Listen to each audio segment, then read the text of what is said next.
les survivants du quotidien. Aujourd'hui, la France, c'est devenu un mélange entre Plus belle la vie et Mad Max. Allez, on allume la sirène. Vitrolles, samedi soir. Un pompier, tranquille chez lui, se fait bombarder de pommes de pin et de cailloux par des jeunes. Le gars sort pour râler, normal, sauf qu'il finit à l'hôpital, inconscient, avec une hémorragie cérébrale. Résultat, lui, il voulait juste leur dire d'arrêter les conneries, et eux, ils ont confondu pavillon familial avec octogone sans règles. Le maire, Loïc Gachon, a réagi sur TF1.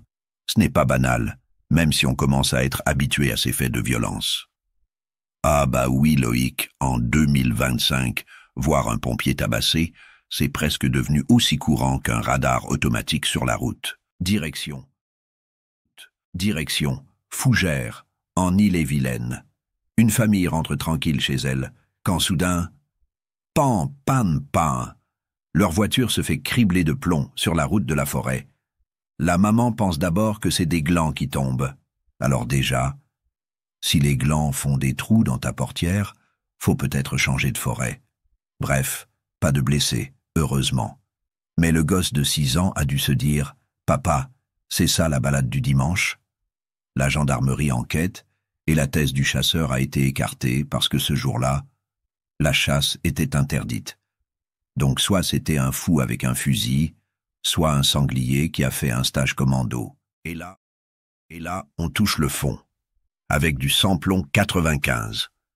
À Grand Couronne, près de Rouen, 4 jeunes décident de se venger de la police municipale.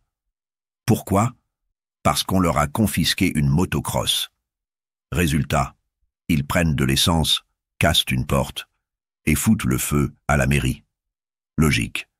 T'as perdu ta moto, donc tu brûles les papiers d'identité de tout le monde. 3 dorment en prison, un autre est sous contrôle judiciaire. Pas sûr qu'ils retrouvent la moto, mais ils ont trouvé une cellule toute neuve.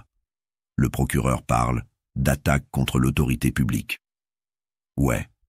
Et moi j'appelle ça une masterclass en stupidité incendiaire. Aujourd'hui en France, un pompier tabassé pour des pommes de pin, une famille qui joue à Fast and Furious, édition forêt, et une mairie transformée en barbecue pour une moto.